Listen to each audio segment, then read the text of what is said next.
invoke the goddess of chaos. Please welcome first the next three poets. It's the Lovebuckets.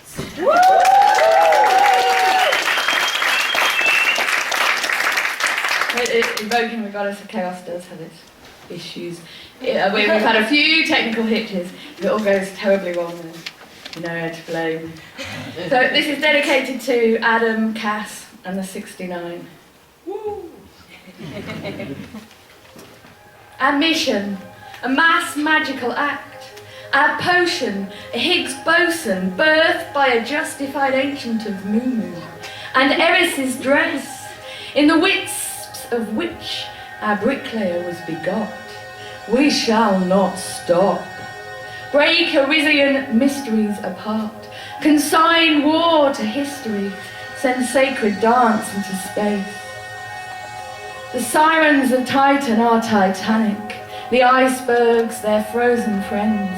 The gods of war are strong, but easy to ensnare. Invite Eris and make amends, so no one has to die for her sins. War over before it begins. We are Discordians.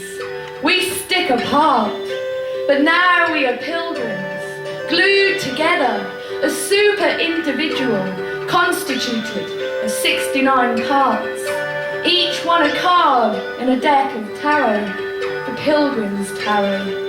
Together we form the greater whole.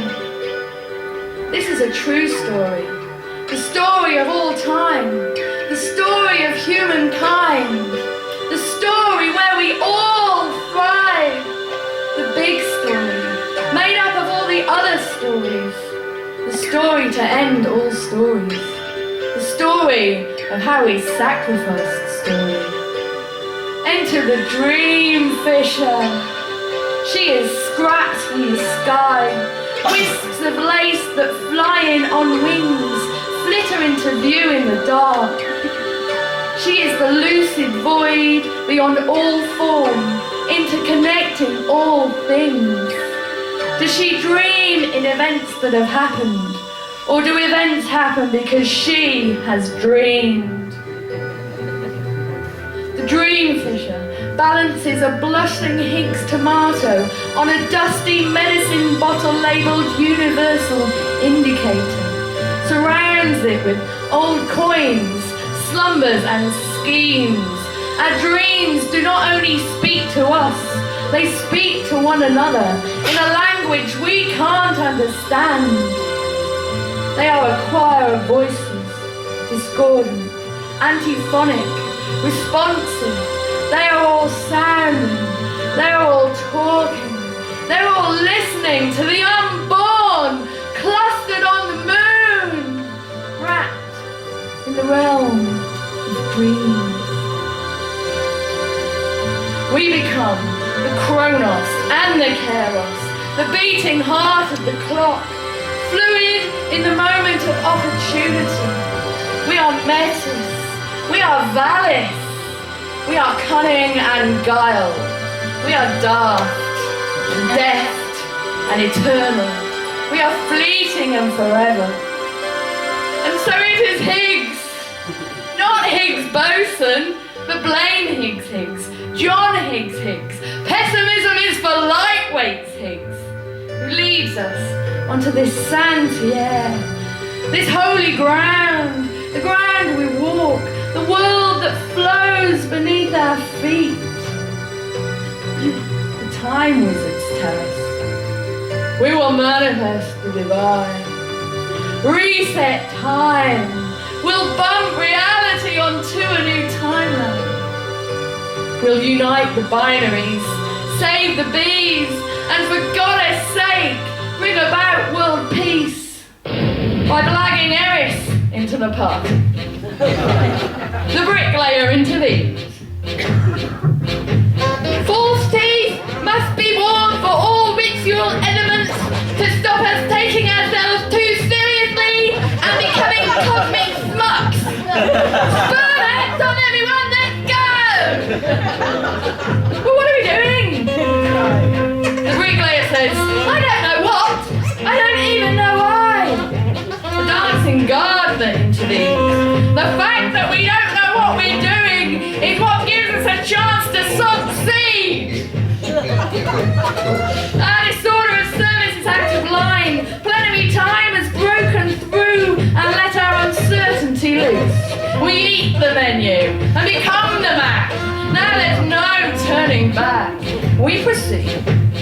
An emotion, an amble, a sachet, a shamble, a ramble, a promenade. This is no pious test of endurance. We saunter eternally through space and time, still without having any idea why. If we knew why, we wouldn't be doing it. The Gnostic myths are a map of the man's mind search for meaning, but what does meaning mean anymore? We lose ourselves in the dream fisher's dreaming.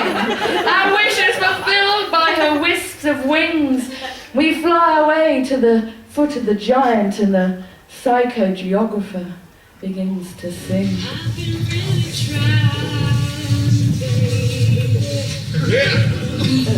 trying to hold back this feeling for so long. And if you feel like I feel, baby,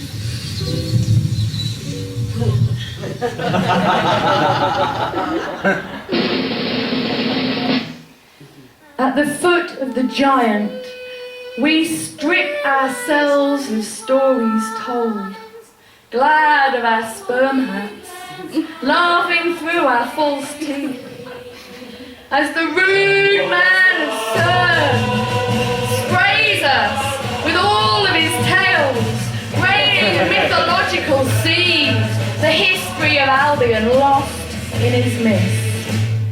Arm in arm, armed only with each other, sisters and brothers, mothers, lovers, non-binary, non-planetary, the freaks, the weirdos, the loons, the pilgrims set sail, further away from home, further from everything we've known.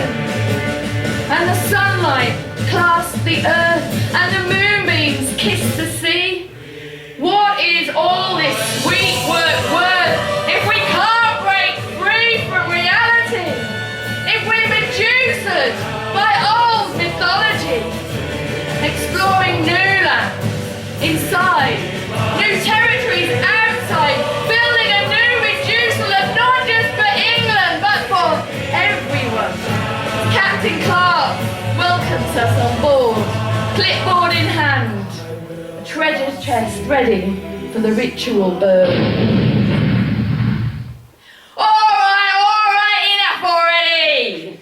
The bricklayer yells. Quiet, you lot! We're not tourists, we're pilgrims.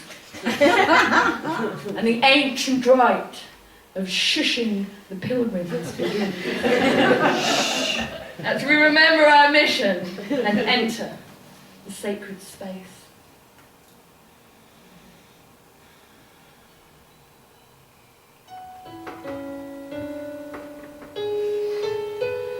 In the temple of humankind, where a solitary candle stands, interdimensional smugglers carry treasure back and forth across borders, following nobody's orders, lost in the labyrinth, where trees sing through Celtic synths, and pilgrims arrive from intersecting worlds. None of them is afraid of nothing.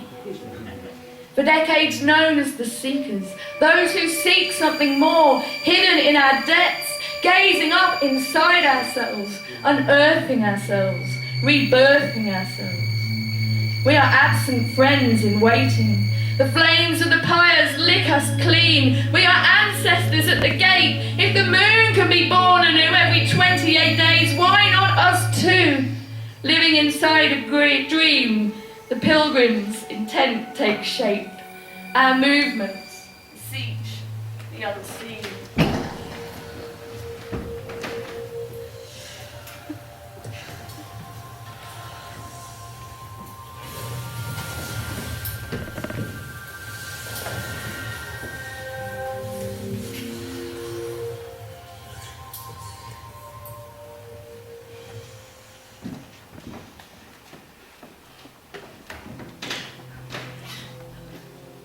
The money burner steals her father's matches to burn the £100 he gave her. She burns the desires it could have fulfilled.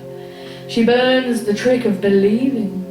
She burns with a need to journey to CERN. If she knew why, she wouldn't be doing it. Embracing, elevating, escalating, igniting her fire to break us free. She saves us from our gravity. The Earth's crust propels us upwards and onwards until our mind-forged manacles fall to rust in the silent seas of our escape velocity. Meanwhile, the fixer hides in the guise of a tramp. His dirty Mac manifests many oddities: rainbow knickers, pilgrim's tarot, false teeth.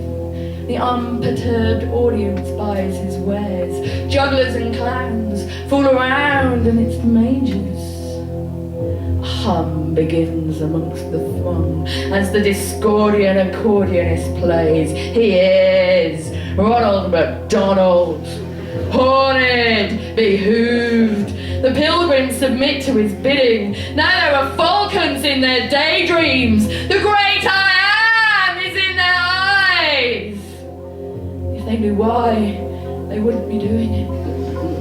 The hum begins a crescendo. The pilgrims are mythological manifestations: Black Star, Kali, Hydra, Shiva.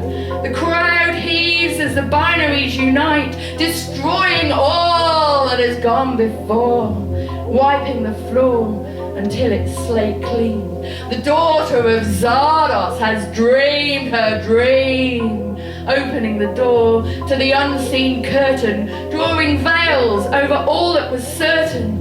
The pilgrims reach for each other's hearts. Mythological beings prize them apart. In the struggle, the slate-clean floor gives way to the voice of Alan Moore.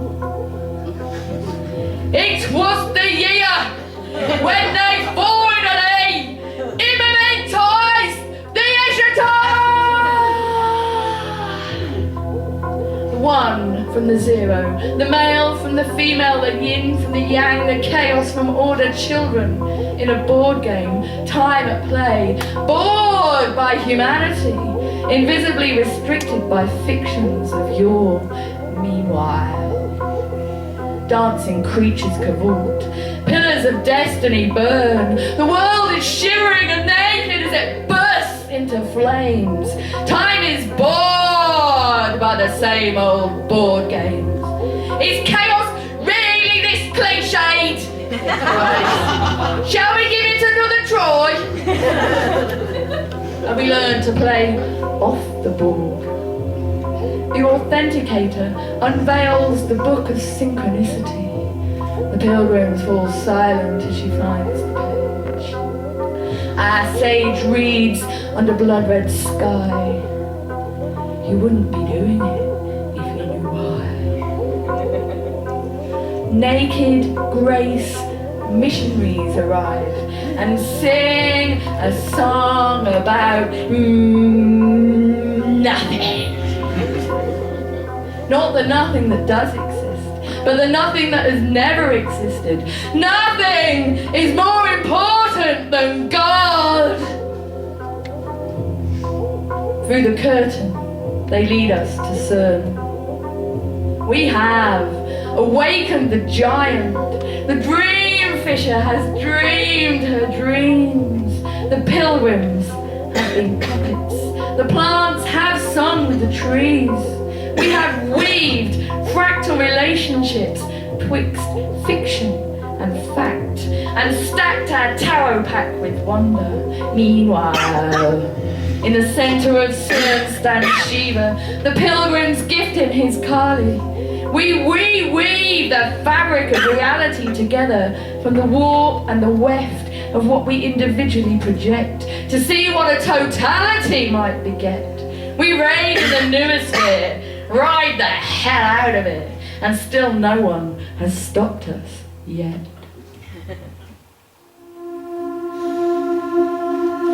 In the cathedral of science, flower of high energy physics, apex of quantum mechanics, we free ourselves from our certainty, daring to be naive, not caring how we seem, blowing the closed system wide apart. We burn the map and become the territory. We are in the realm of voices, lunacy, the sound of our minds, the sound of our debts, the sound of the dead souls speaking inside us and the ghosts swaying on the family tree. We live inside a symphony. This is the moment when we reset reality. This is no dress rehearsal. This is the moment of eternity. This is the beginning, the middle, and the end. It is imminent. We will implement, make it imminent. Oh goddess, is this finally it? Dressed with bliss, kissed by God, we throw ourselves into the fire pit.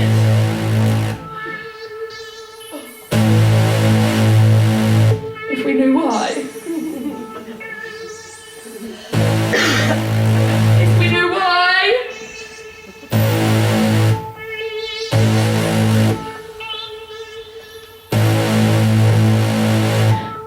If we knew why, we wouldn't be doing it. If they knew why, they wouldn't have done it.